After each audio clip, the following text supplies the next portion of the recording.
Bonjour et bienvenue sur la chaîne Snatchbot France. Aujourd'hui, je vais vous montrer comment permettre une recherche sur Internet à l'intérieur de votre chatbot. En effet, si vous proposez un service particulier pour lequel vous disposez d'un site web ou d'une galaxie de sites web, ou bien que vous voulez permettre à vos utilisateurs de faire une recherche sur certains sites web en particulier, cela est permis. Vous pouvez créer en fait un moteur de recherche personnalisé au sein du chatbot. Cela est permis par une interaction qui s'appelle l'interaction recherche, que vous trouverez ici. Dans le cas que je vais vous montrer, nous l'avons déjà créée. Elle est ici. Nous l'avons appelée recherche. Vous allez mettre le message qui va inviter l'utilisateur à faire une recherche. Donc par exemple, rechercher le mot suivant. Dans notre cas, nous montrerons avec Snatchbot, mais cela peut être par exemple skate, ça peut être salle de musculation, tout ce que vous voulez.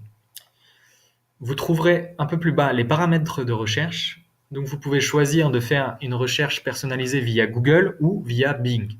Nous allons montrer ici un peu plus en détail la recherche via Google. Donc vous trouvez ici les instructions à suivre pour générer un moteur de recherche personnalisé.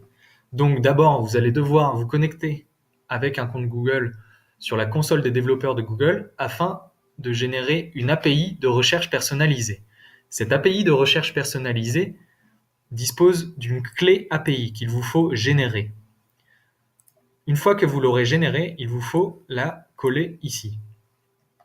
Ensuite, vous allez pouvoir configurer un moteur de recherche personnalisé Google dans lequel vous allez pouvoir inscrire les sites web sur lesquels vous allez faire la recherche.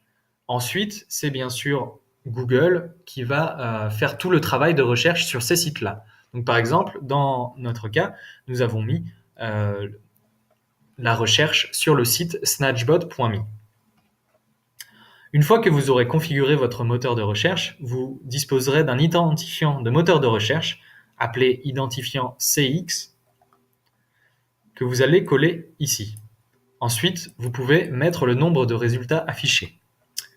Ici, il dit 100 résultats maximum, mais comme vous allez le voir, à partir d'une dizaine de résultats, cela commence à encombrer déjà la fenêtre du chat. Donc 10 est une limite supérieure que nous vous proposons.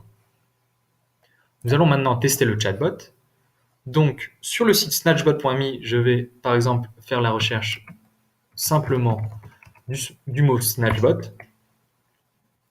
Et nous trouvons ici une dizaine de résultats avec le mot snatchbot qui est mis en gras pour chaque lien.